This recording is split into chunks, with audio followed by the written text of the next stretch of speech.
La sclérose en plaques. Introduction. Affection neurologique chronique la plus fréquente de l'adulte jeune. Est une démyélinisation sélective du système nerveux central. Première cause d'handicap chez le sujet jeune. Clinique, poussée pouvant laisser des séquelles définitives avec phase de progression continue dès le début de la maladie ou faire suite à une période de poussée. Épidémiologie. Incidence, 1 à 3 par 100 000 habitants par an. Prévalence, zone, à haut risque supérieur ou égal à 30 par 100 000 habitants en nord d'Europe, Amérique Nord. Zone, à risque moyen 5 à 30 par 100 000 habitants au sud d'Europe, Maghreb. Zone, à faible risque inférieur à 5 par 100 000 habitants en Asie, Afrique, Amérique Sud.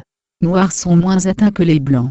Meilleur marqueur reste la surprésentation de l'allèle HLA-DR2, chez les patients d'origine caucasienne, atteints de sclérose en plaques. Les porteurs de cet allèle ont 4 fois plus de risque de développer la maladie. Âge de début. 70% entre 20 et 40 ans. Sexe ratio, environ 2 femmes pour un homme. Sclérose en plaques facteur de risque, infection Epstein-Barr virus. Tabac. Hypovitaminose D. Sclérose en plaques, physiopathologie maladie des immunitaires. Présence de lymphocytes autoréactifs, dans le sang, qui vont se localiser dans le système nerveux central, traversent la barrière hémato-méningée, et déclencher une réaction inflammatoire localement, responsable d'une démyélinisation locale. Activation, dans le sang périphérique, des lymphocytes autoréactifs, protéines basiques de la myéline PBM, prolifération et migration. Se fixe à la barrière hémato-encéphalique, et va traverser vers le système nerveux central. Atteinte du parenchyme cérébral. Démarrage de la cascade inflammatoire. Physiopathologie. Naissance d'une plaque de démyélinisation, puis disparition de la myéline, entraînant ainsi des lésions axonales. Perte de fonction par destruction des voies de communication neurologique. Théorie mixte. Sclérose en plaques serait une conséquence lointaine d'agressions infectieuses chez un sujet génétiquement prédisposé, et aboutissant à une destruction immunologique spécifique de la myéline du système nerveux central, alors que l'agent infectieux a été éliminé. Cette diapo illustre la physiopathologie de la sclérose en plaques. Diagnostic. Clinique, symptomatologie multifocale évoluant par poussée. Signes inauguraux, plus un tiers des cas polysymptomatiques dès le début. Signes moteurs 35 à 40%. Névrite optique rétrobulbaire fréquente 25% des cas. Troubles sensitifs subjectifs fréquentes à 20% des cas. Diplopie présente dans 5 à 10% des cas. Troubles de l'équilibre présente dans 5 à 10% des cas. Troubles sphinctériens présents dans 5% des cas. Description clinique. 1. Signes moteurs. Fréquents dès le début. Concernant les formes progressives ou évoluées. Claudication médulaire intermittente avec diminution de périmètre de marche. Déficit plus sévère, hémiparésie ou hémiplégie, paraparésie ou tétraparésie respectant la face, lésion médulaire cervicale. L'examen clinique, un syndrome pyramidal avec déficit moteur. Hypertonie spastique. Trépidation épileptoïde des pieds. Hyperréflectivité des réflexes ostéotendineux. Babinski. 2. Troubles visuels, névrite optique rétrobulbaire, affecte la vision discriminative diurne et colorée. Prédomine vision centrale ou paracentrale, scotum. L'examen objectif de l'œil, normal. Névrite optique rétrobulbaire aiguë réalisant un œdème papillaire parfois hémorragique réalisant un aspect de papillite. Décoloration du segment temporal de la papille zonte fréquente avec ou sans névrite optique rétrobulbaire typique. Associée à des douleurs oculaires, ou rétro-orbitaires spontanées accentuées par mouvement externe de l'œil, et par la pression exercée sur le globe oculaire. 3. Signes sensitifs, paresthésie, membre, un segment d'un membre parfois tronc, dysastosie, brûlure, impression d'épine, marcher sur coton, toile d'araignée sur le visage. Signe de l'hermite, caractéristique signe d'une atteinte de la moelle cervicale. Douleur névralgique au cours de l'évolution. Signe objectif, apellestosie, ataxie, signe de Romberg. 4. Signe d'atteinte du tronc cérébral. Troubles oculomoteurs, diplopie, révélatrice, plus fréquente, peut être paroxystique. Flou visuel, disparaît à la fermeture d'un œil. Paralysie de fonction. La constatation d'une ophtalmoplégie internucléaire chez un sujet jeune est très évocatrice d'une CEP. Syndrome vestibulaire et nystagmus, sensation vertigineuse ou des vertiges vrais. Syndrome vestibulaire incomplet et disharmonieux. Nystagmus, grand intérêt diagnostique. Atteinte du trijumeau. Paresthésie voire névralgie d'allure essentielle. Autres atteintes, paralysie faciale périphérique ou centrale inaugure la CEP dans 5% des cas. Troubles de déglutition, dans les formes évoluées. Abolition du réflexe nauséeux. 5. Syndrome cérébelleux, statique ou cinétique. 6. Troubles génito-sphinctériens, quasi en présence d'une paraparésie. Miction impérieuse. Dysurie. Évolution vers l'incontinence n'est pas rare. Souvent associée à une constipation. Troubles sexuels, impuissance, frigidité. 7. Troubles thymiques, euphorie, dépression, suicide, rire et pleurs spasmodiques. 8. Troubles cognitifs. Troubles de mémoire. Difficultés de raisonnement. Troubles de l'attention. Nota bene, pas d'apraxie ni d'agnosie, ni troubles du langage. 9. Fatigue, très fréquente, très manquée dans la sclérose en plaques. N'est pas liée à la sévérité de la maladie. Les examens complémentaires à demander sont les suivants. IRM-LCRPEV, potentiel évoqué visuel. IRM, objectif des hypersignaux de la substance blanche. Sur les séquences pondérées en T2, les images ne sont pas spécifiques mais leur répartition et leur aspect évoquent des lésions de démyélinisation. Périventriculaire, en substance blanche profonde. Arrondi ou ovallaire, taille variable, quelques millimètres à quelques centimètres. Évocatrice surtout en périventriculaire, sutensorielle, médulaire. En séquence T1, après l'injection de gadolinium sont informatives, les lésions rossées après injection de gadolinium sont évolutives. L'hypersignal induit sous gadolinium est souvent annulaire en périphérie de la lésion. Sclérose en plaques. Dissémination dans l'espace. IRM, lésions multiples et sans rossées avec la symptomatologie apportée. La présence d'au moins 4 lésions, dont un périventriculaire est significative. Dissémination dans le temps. Aspect différent de lésions mais surtout le rossement de certaines d'entre elles témoignant de lésions d'âge différents. Figure 1. IRM en séquence T1, trou noir dans la substance blanche. Figure 2. IRM en séquence flair, hypersignaux après dominance périventriculaire. Figure 3. IRM en séquence T1 avec injection de gadolinium, lésion périventriculaire. Figure 4. IRM en séquence T2, hypersignaux après dominance périventriculaire. Étude de LCR, affirmation d'une réaction inflammatoire du système nerveux central. Élimination d'une autre cause, processus infectieux. Pliocytose modérée, entre 5 à 50% de blanc par millimètre cube, avec nette prédominance lymphocyte dans 50% des cas. Protéine Rh normale inférieure à 1 g par litre dans 75% des cas. La ponction lombaire peut être normale. Autres examens complémentaires. Bilan sanguin normal. Absence d'un syndrome inflammatoire, est un argument diagnostique différentiel avec certaines maladies systémiques à expression neurologique. Comment faire le diagnostic? Importance de l'interrogatoire, et de la clinique.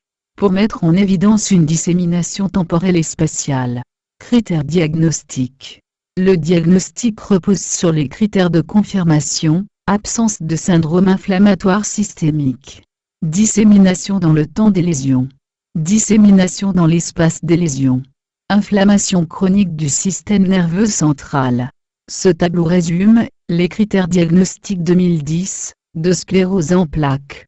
Le diagnostic de sclérose en plaques repose sur la notion d'une atteinte neurologique évocatrice d'un événement inflammatoire et démyélinisant du système nerveux central, et d'une dissémination spatiale et temporelle de lésions de la substance blanche, dissémination qui peut être montrée par l'imagerie par résonance magnétique, IRM, ou par la clinique. Le diagnostic n'est retenu qu'après exclusion des diagnostics différentiels. Argument clinique. Âge de début, entre 20 à 40 ans, âge moyenne 30 ans. Sexe, prédominance féminine. Forme rémitante. Poussée, apparition, Réapparition ou l'aggravation en absence d'hyperthermie, de symptômes et de signes neuro durant 24 heures avec régression totale ou partielle. 2 poussées doivent débuter à plus de 30 jours d'intervalle. 30 à 55% sont d'emblée multifocales, dissémination spatiale. Début monofocal, antécédent régressif, diffusion temporelle. Les signes cliniques en faveur de lésions multiples, diffusion spatiale. Névrite optique rétrobulbaire unilatérale, et atteinte médulaire évocatrice. Forme progressive. Aggravation continuée sur 6 voire 12 mois.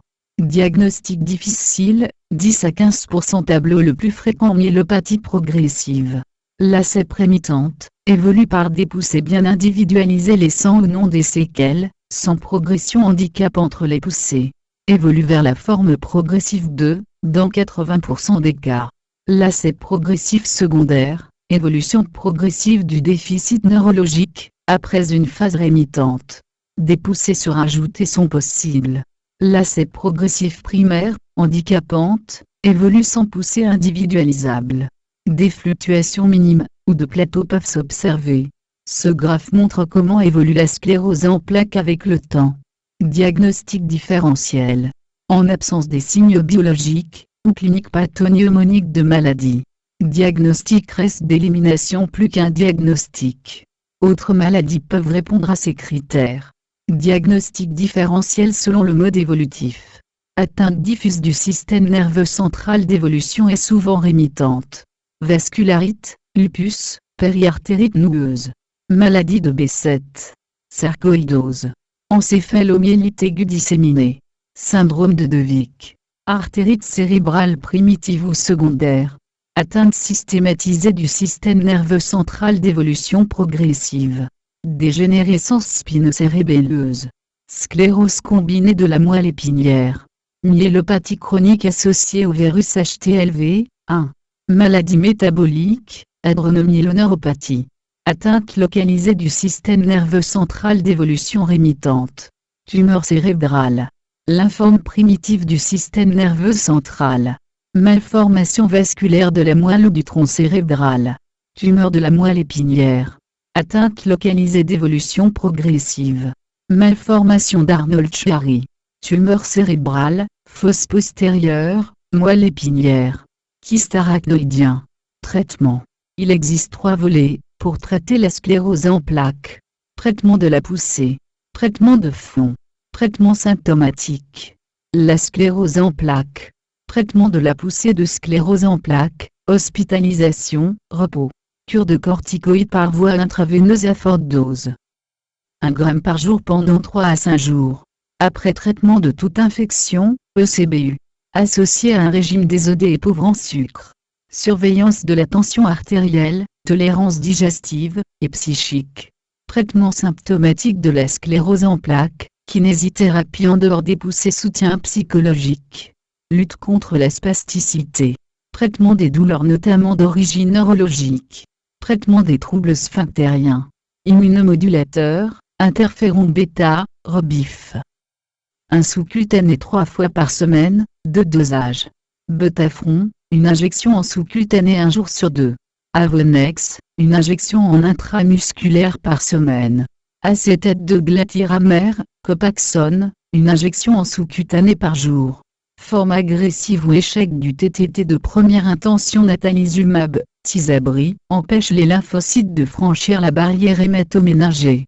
Plusieurs cas décrits de mise sur le marché récente, peu de recul, indications strictes. Les traitements d'actualité sont alentuzumab, Lantrada. L'alentuzumab est un anticorps monoclonal humanisé, dirigé contre la molécule CD52, exprimée sur les lymphocytes STB, les cellules naturelles qui y est, les monocytes et macrophages. Il induit une déplétion prolongée des lymphocytes, associée à une modification de leur répertoire. Ocrelizumab. L'ocrelizumab est un anticorps monoclonal humanisé dirigé contre le CD20. Il a une action ciblée sur les lymphocytes BCD20+, qu'il déplète. Il diminue la production d'anticorps de cytokines pro-inflammatoires, et limite l'activation des lymphocytes ST et des macrophages. Les résultats des essais de phase 3, OPRA 1 et 2, présentés oralement, ont montré la supériorité de l'ocrelizumab sur l'interféron, tant sur les critères cliniques, que sur les critères IRM. De plus, l'ocrelizumab a montré une efficacité dans les formes d'emblée progressives, de la CEP, comparée à un placebo, en réduisant la progression du handicap. Maintenant on va voir quelques cas cliniques de diagnostic différentiel avec la CEP. Diagnostic différentiel de l'atteinte médulaire avec myélite inflammatoire infectieuse. Diagnostic différentiel avec la sarcoïdose, substance blanche hémisphérique. La prise de contraste ménagé. Hypersignal substance blanche sutentorielle. Micronodule avec granulome ménagé. Diagnostic différentiel avec le lupus érythémateux disséminé. Lésion sutentorielle. Hypersignaux substance blanche sous-corticale, atrophie diffuse. Lésion corticale multifocale, infarctus artériel. IRM de la moelle épinière, chez un homme âgé de 20 ans. Antécédent d'aphthose bipolaire récidivante. Dépression. Point. Marche ataxospasmodique. Syndrome quadripyramidal. Syndrome cérébelleux. Paralysie faciale gauche. Neuro-B7. Une autre caractéristique de ces lésions est leur réversibilité. Elles peuvent disparaître totalement, sur les IRM de contrôle, diminuer de taille ou rester inchangées. Aucune lésion n'augmente de taille. L'atrophie du tronc cérébral caractérise le VNB chronique. Une atrophie du tronc cérébral sans atrophie corticale est un signe spécifique du neuro-B7, spécificité de 96,5% et une faible sensibilité.